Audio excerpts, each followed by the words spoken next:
Good morning, everyone. Happy Friday. We're almost to the weekend, but we could be quite active as we go through the day. Probability of hail 100% right along I-12 here. So for you folks in Livingston, get ready. And great start this morning.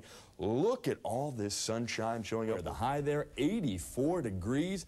That gave folks an opportunity to walk around the foot mall. But daylight hours bring much of the same, with heavy rain, strong winds, and storm surge that continues to press into the city. Residents living on Main Street here in Madisonville say there was little water on the roadway this morning. Following Hurricane Katrina, the aviation section of the Coast Guard rescued more than 7,000 people. To many is a familiar face that sits in this chair, showing millions at home where the next storm may be headed. Let's talk about that forecast today. Winter has returned. Yeah, it's going to be with us throughout the rest of the day. We kind of break things down at some important hours. Maybe it's an early lunch for you, around 11 o'clock.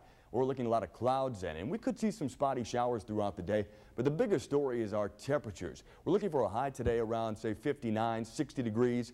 That's going to come, it looks like, by noon at the latest, with northwest winds at around 15 then. Then you jump ahead to late this afternoon. The kids are off school. We're still mostly cloudy. We're back down to 56 degrees with northwest winds at 20. If you're out and about this evening heading out to a movie, well, you'd rather maybe go grab yourself a DVD from one of the local shops and bring it home and watch it inside. We're going to drop things back down into the upper 40s by 9 o'clock with northwest winds at 25 miles per hour. So that's how things are shaping up as we go through the rest of your day. Looking at how things are right now, storm view Doppler radar, most of us have dried out. Right around midnight, just a little bit after, we heard the rumble of thunder. We heard the rain also pelting the windows with the breezy showers and thunderstorms moving through. We are seeing a few thunderstorms right now down along the coast, not too far off of Terrebonne and Lafourche parishes here. And it looks like through much of the day, we are going to see some spotty showers like we're currently seeing. So keep that in mind as the day continues. We're not going to completely get rid of all of our wet weather.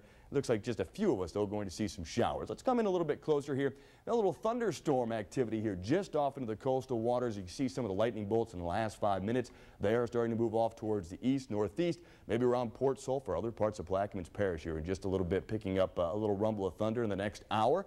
But around the metro, things are dry currently. We're drying out in a lot of spots, but we're still awfully cloudy. Here's our infrared satellite. Look at the bright orange cloud tops right around midnight. Right over top of us, the big thunderstorms moving through. We're going to be socked in with mainly cloudy skies throughout the rest of the day and temperatures that are going to be on the chilly side. It's 44 in Macomb, 55 in Hammond, 53 degrees for our friends in Slidell. As we come south of the lake now, it's 54 in Kenner, 55 at the Lakefront Airport, and 55 degrees in Belle Chase. A little bit closer to the coast in Boothville, it's 56, a degree cooler in Houma at 55 degrees. Here's a live look outside with our Chevy Metro Cam this morning. We are seeing a lot of clouds. No raindrops in our shot currently. That could change at times as we go through the rest of the day. But as we said, the biggest thing is the temperature and also that wind. It's 54 at the airport currently. The northwest wind currently at 9, starting to pick up even more. Dew point at 51. We've seen just under 2/10 go in the rain gauge, and yeah, we could add to that just a little bit today. So here's our setup. Heaviest rain is off to our east thanks to the surface low that is now pushed off to our east and is going to continue to move away from us. As the rain moves out, we're actually going to watch the cold north winds wrapping around that low.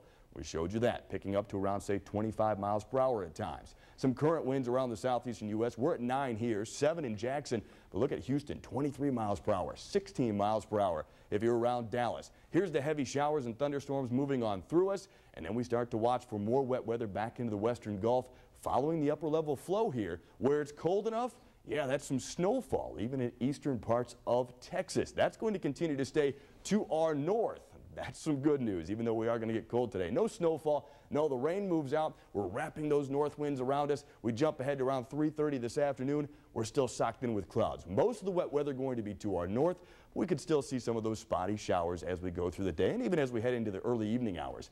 Tonight, right around midnight, we still have a lot of clouds around, but then gradually clearing things out as we head into our Saturday morning. And it looks like as we go through our Saturday, more and more sunshine, thanks to high pressure building in right over top of us. As that high starts to move off towards the northeast, Sunday should start to bring us warmer temperatures, but it's going to be awfully chilly today and tomorrow. Mostly cloudy here this morning. By noon, well, we're into the upper 50s. We're still going to watch for some scattered showers, mainly before we hit the afternoon hours. As we go later into the day, mostly cloudy then, some spotty showers. The kids get out of school around 3 o'clock. We're back into the mid-50s by then. Northwest winds at 15 to 25 miles per hour. You're out and about this evening, mostly cloudy, a few showers. 10 o'clock temperatures back down into the low 40s. That northwest wind still at 15 to 25, and that wind tonight is going to drop wind chills down into the 20s by tomorrow morning, even though we're going to see clearing skies. How about mid to upper 30s starting out the day? We're only 55 in the afternoon, breezy conditions. Don't forget tomorrow night, spring ahead 1 hour. We're going to be awfully cold Sunday morning. We are warming up to around 63 Sunday afternoon. We're up to 68 on Monday, but then Tuesday brings us a chance for showers and storms. Should be quiet. Wednesday, Thursday could bring us more wet weather as well before breezy north winds start to pick up once again a week from now. Well, we are awfully chilly, but some folks still are going to head outside. Subtle and hardly intimidating, this one-story concrete building on the campus of Florida International University may not look like a castle, but inside you'll find the 41-member High Court of Tropical Weather Prediction, with one branch made up of hurricane specialists. Just a fancy title for someone who sits there and does absolutely nothing more than monitor the tropical and subtropical waters of the Atlantic Ocean, the Caribbean Sea, the Gulf of Mexico, and the Eastern Pacific Ocean for the potential development of tropical cyclones. Stacy Stewart may downplay the title, but with 33 years of meteorology experience, he's qualified to say tropical weather is the most challenging to forecast. I first got interested in hurricanes when I was a child. 5 years old. My first experience was with Hurricane Donna when it came through and did some damage at our house. I was always fascinated by that. I don't like hurricanes, but I like the challenge of forecasting them since we are going to have them. In 2005, we had more than ever. 27 named storms. Basically, 2.5 tropical seasons in 1 year. But it was the 11th named storm that hurricane specialist Eric Blake warned about. I think the family take it very seriously. I mean, my family probably has a bit of an advantage by me being there because they know firsthand and they've heard the scenario time and time again, as have several friends' families. And I had to convince quite a few people to leave the city and even the North Shore.